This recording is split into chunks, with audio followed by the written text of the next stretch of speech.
Hello and welcome to Legendary Tractors. My name is Ryan, and in today's episode I would like to take you along to a plow day that I recently attended in Elba, New York. The plow day focused on International Harvester Tractors, but as you will see, all brands were welcome. Tractors at this event ran the gamut of average workhorses of yesteryear, all the way up through some stuff that you just don't see every day. So you're going to want to stick around and check those out. Before we get going, I would like to ask that if you enjoyed today's show, please take the time to like, comment, and especially subscribe to my channel, as it will allow me to bring you more content like this for your enjoyment. Be sure to check out my other videos about legendary tractors as well. Now, let's get started. Let me tell you something. As you're driving down the road, almost to where your GPS says you should be going, you see this. And now you know that you have certainly arrived where you need to be.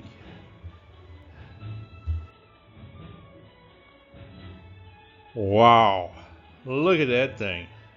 That is a great looking 450 high crop. As Freddie Mercury sang, "Fat bottom girl, you make the wrecking world go round." Those are some interesting fenders for a 504. What the heck is that doing in the middle of all these IHs? It's pretty darn cute though.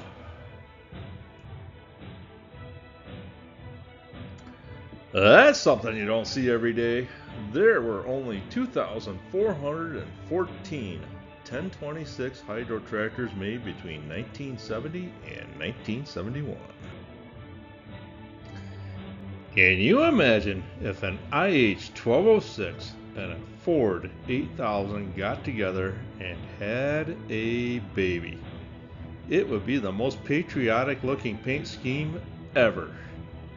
Okay. I know, everyone is going to hate me for even saying that. I do have to say though that the 1206 was perhaps the best paint scheme of any IH tractor ever built. In some respects, it is surprising that they didn't do this for some of their other models as well.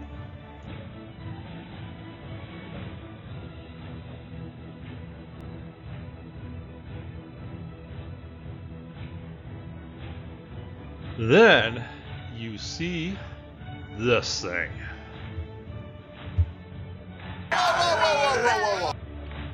In 1970, Massey Ferguson started a trend by introducing the Model 1150 tractor with a V8 engine. In 1971, IH introduced the Model 1468, also with a V8, and a year later, Oliver would follow suit with a Model 2255. The 1468 was essentially the same as a 1466, except that the engine had been replaced with a 548 cubic inch IH DV550 V8 truck engine.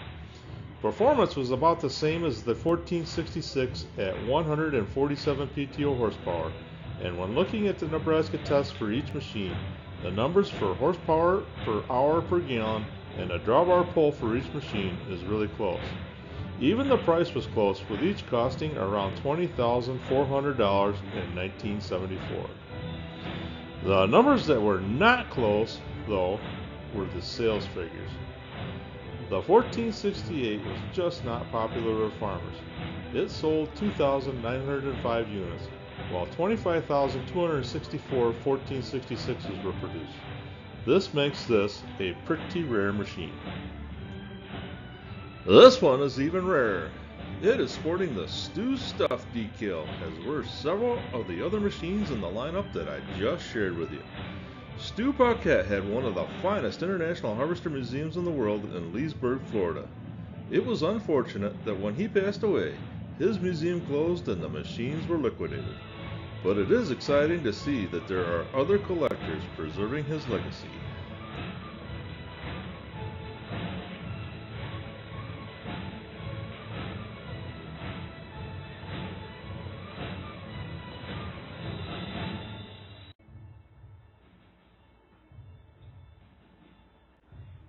Alrighty then, let's get on with some plowing.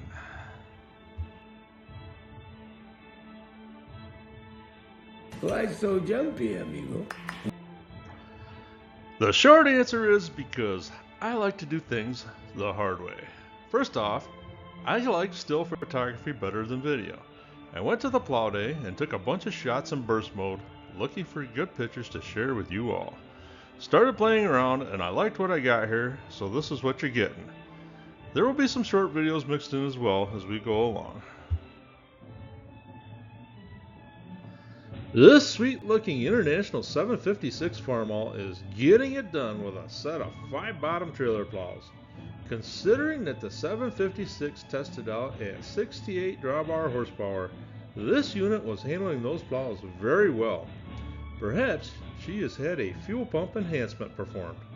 Hard to say for sure. The IH Model 756 was built between 1967 and 1971, featured the 310 cubic inch IH D310 engine that produced 76 PTO horsepower and had either a straight 8-speed transmission or an 8-speed with a 2-speed torque amplifier, giving it 16 forward speeds.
Sometimes I feel like the International 504 does not get the love that it deserves.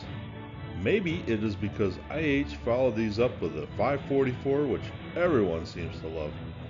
A 504 to 544 comparison is certainly apples to apples in my book, but it is like comparing an Empire to a Cortland.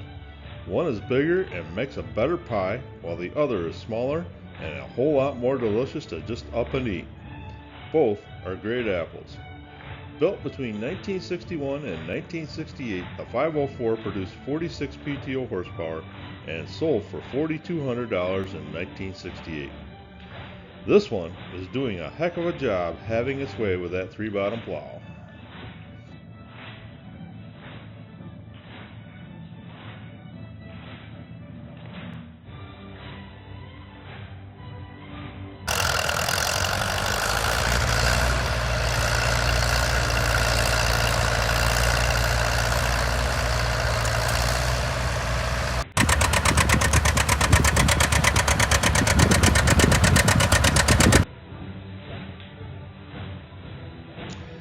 Even though this was primarily an International Harvester Plow Day, all brands were welcome to participate.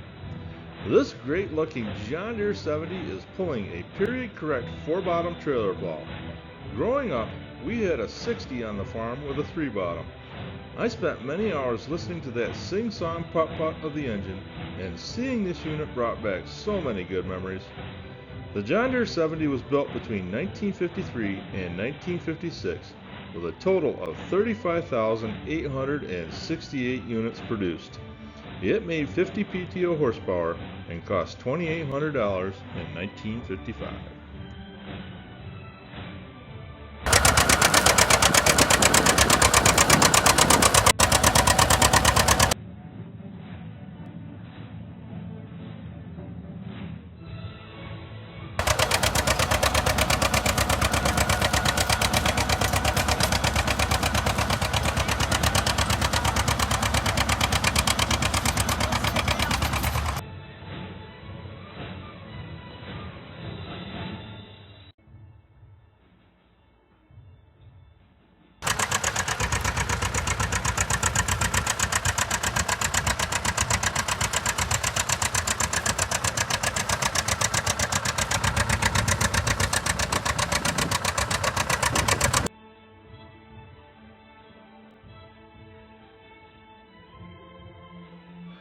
Let's shift gears here a little bit and show off some tractors fitting plowed ground.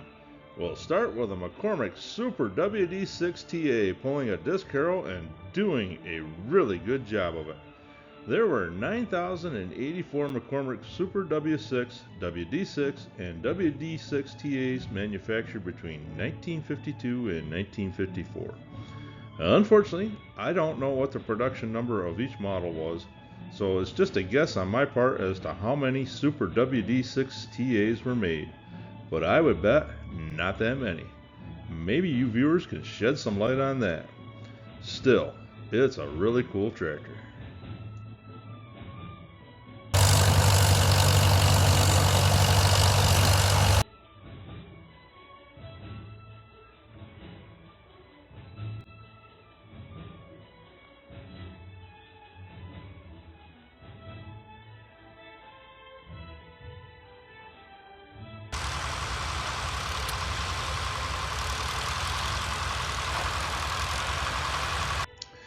This International 856 Farmall is a really sharp looking tractor, and it's just idling along with that set of drags behind it.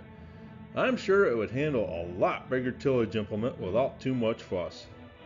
There were 23,211 Model 856 tractors produced between 1967 and 1971. The tractor produced 95 PTO horsepower and was available with either a straight 8-speed transmission or the 8-speed with a 2-speed torque amplifier giving it 16 forward speeds.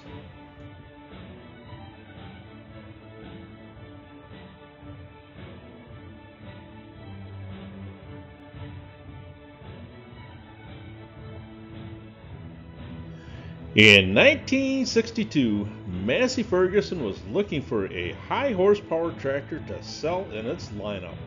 The company made a deal with Minneapolis Molding to rebadge the Minimo G705 as the Massey Ferguson Model 97. The tractor featured Molding's popular 504 cubic inch engine that was used in many of their tractor models. In the Massey 97, it produced 101 PTO horsepower. Massey sold these tractors from 1962 through 1965. Original price on a Massey 97 was $6,943 in 1964.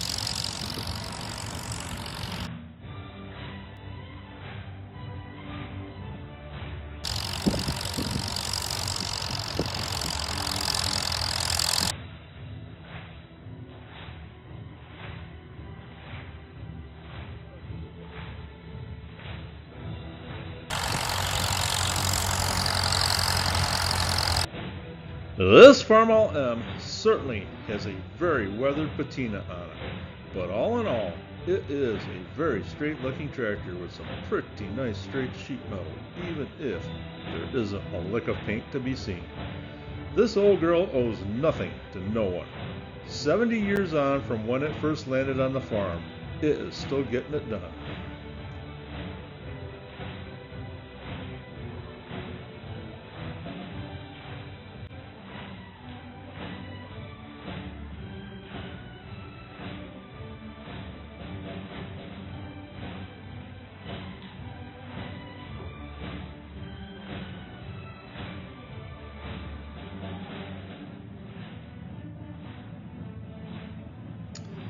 The Massey Harris 101 Senior was produced from 1942 through 1946, making it one of the oldest, if not the oldest participant in the plow day. Its 36 horsepower handled that 3-bottom every bit as well as it would have 80 years ago when it was new.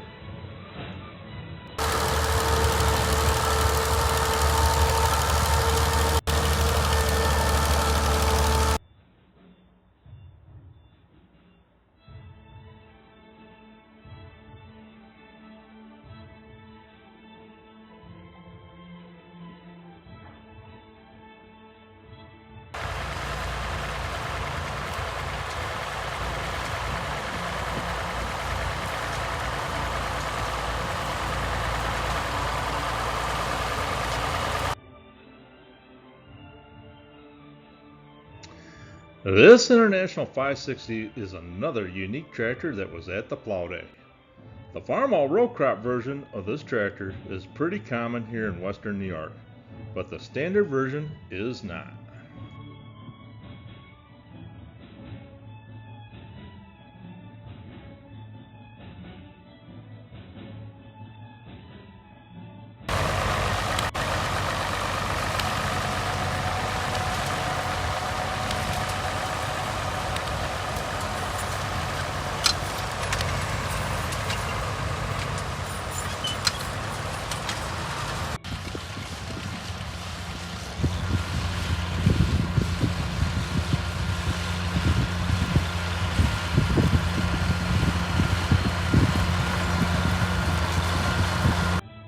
This Oliver 77 looks and sounds great. It's barely breaking a sweat. I think that the Fleetline series from Oliver was one of the handsomest tractors ever made. I know that it would have cost extra to continue to do it with the models that came afterwards, but having the engine enclosed like that was styling genius.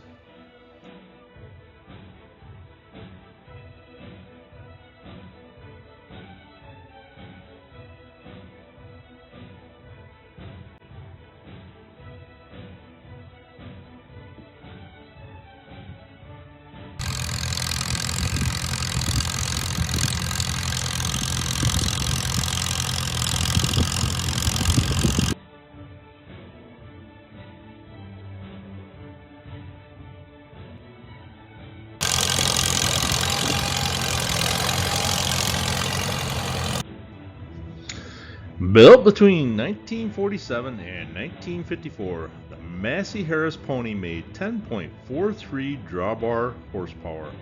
This certainly is not a lot by today's standards, as even many of the compact utility tractors on the market today have more horsepower. But this thing was way better than its predecessor, which was the horse. It also made for a great second or third tractor to have on the farm to do chores with. Today, it is probably one of the best tractors for taking to a plow day. Very easy to transport and every bit as much fun as any of the other tractors that are there.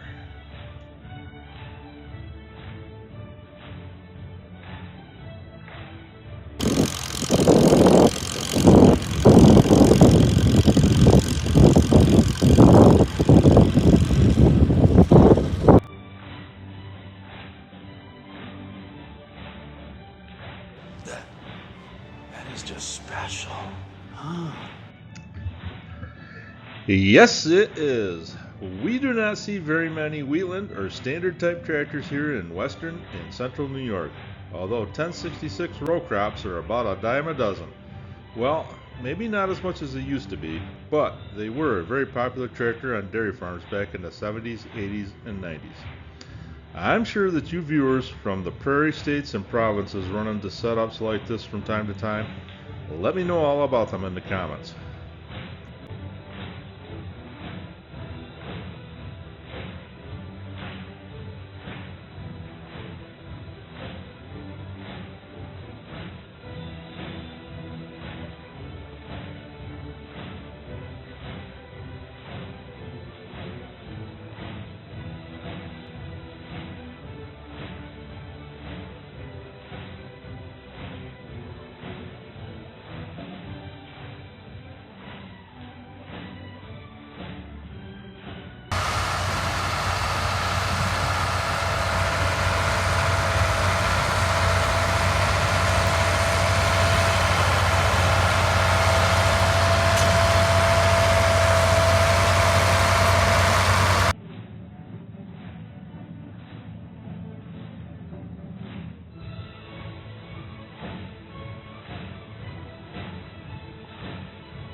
Here are a few shots of some tractors that were just sitting still.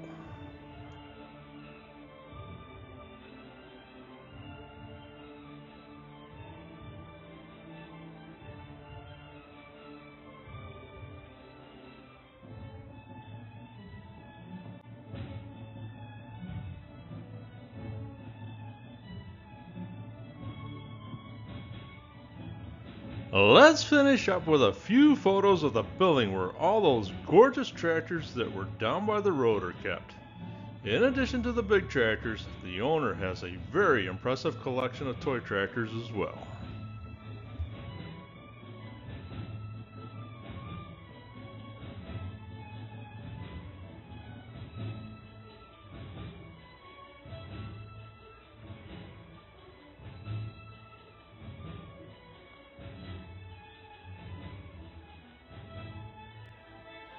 That's gonna do it for these legendary tractors.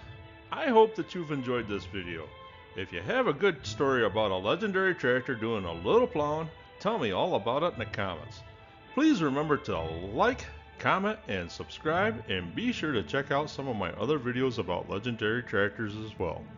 I will see you next time, and I hope that you have a great day.